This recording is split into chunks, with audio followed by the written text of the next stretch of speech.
So what does it mean whenever you don't work for an hourly wage and you only get paid off guest satisfaction? To me, that's waiting tables. And that's currently what I do at the Olive Garden here in Clarksville. And I'm going to just tell you how to serve tables a little bit better, or maybe even to begin starting serving tables, or maybe this might pique your interest to help you begin. I'm going to tell you 10 good steps to start, the 10 main steps that Tough Nickel has to recommend, and I'm going to include some of my methods in on that too. And I'm going to give you some tips about their hourly wages, or about how much they make roundabout, and what I perceive that they actually do make. I have stats that list that, but I'm going to tell you the realism of it. And then I'm going to list finally for the how not to serve a table, or things that you shouldn't do. Like I said, as I am a server at Olive Garden here in Clarksville, Tennessee, I want to tell you about the 10 steps that the Tough Nickel is going to list for us. And so they recommend that you greet a table within 2 minutes. I would say the sooner the better. If you're standing there waiting on them, and let them sit down, and that'll bring you to step 2. You can offer them good drinks, and maybe they haven't even had a chance to look at the menu, or more importantly, the prices. You want to recommend, say, hey, do y'all want to taste some wine today? I actually know a few good flavors. Or have you ever had our smoothies? Because to me, they're personally the best. And then after step 3 or step 2, you want to move on to step 3, which is suggest your favorite appetizer. And I list a few just because everybody's a little bit different. Nobody has the same taste. And the more variety you have, the more likely they are to pick something.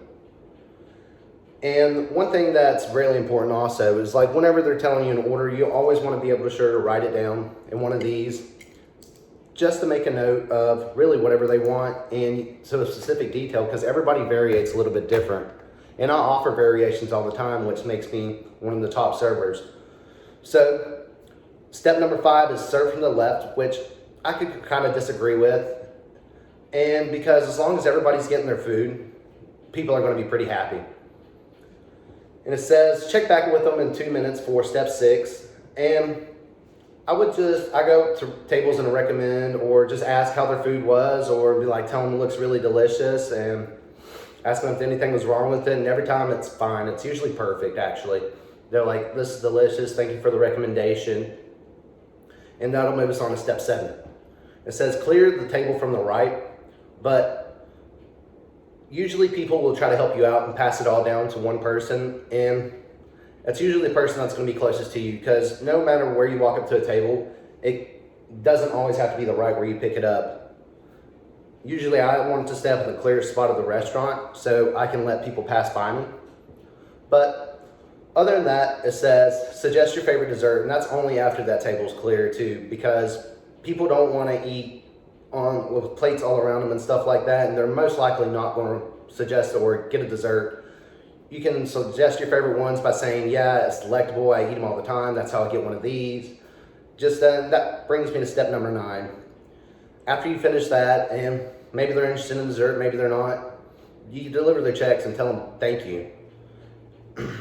And step number 10, you thank them for coming in, because their service is how you get paid, or just them being there and order the food and just really putting up with you, or maybe some of the things that may have happened that didn't go to plan, or being patient with you. And here's a few of my methods, actually. It's like when I go to a table, I really want to be very personal with them. I try to make them laugh or joke around a little bit, and maybe cut up a little bit, just where they know you're a human, not a robot. I mean, the steps 1 through 10 from Tough Nickel, yeah, they're a good start, but that's not the fine detail.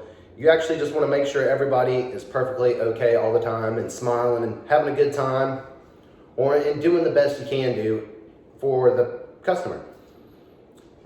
Okay, and that'll move me on to my second point. Investopedia says that the Bureau of Labor states that servers' hourly wages are about $12.88 per hour, which is kind of far-fetched, because I get paid $2.13 an hour, which only doesn't even cover my taxes on the wages that I do make. Sitting 3 tables at one time, if each table leaves me $10 on a $50 check, that's $30 within an hour. And it's not bad. Bartenders, they say make about $13.46 an hour, but I know our bartenders make $10 an hour, and the drinks that they make, usually people that drink alcohol tip a little bit better. Typically, not always though. And so they could be upwards to maybe $30 to $40 an hour, leaving that with a $300 a night. And that moves into my final point, how not to serve tables.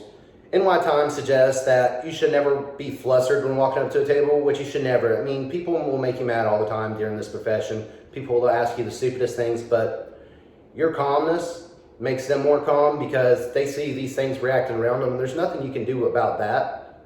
But what you can do is control the situation at your table. Another recommendation I can make is not to necessarily walk slow, but walk patiently to show them that you're in no rush. Even though you have like 10,000 things on your mind, you always want to make like you feel like you have time for them and make them not feel like an inconvenience to you. That's just a couple points. I mean, the other rest are kind of self-explanatory. Don't be rude to customers. Don't have a dirty area. Don't let them sit in filth. Because really you make your money out of a lot of things by the cleanliness of the restaurant, the cleanliness, how you are, how you act, what you're doing, and how you're doing it. It's a lot like public speaking I can relate to, because eye contact with everybody at the table makes them feel special. And when everybody feels special, that's a good dining experience.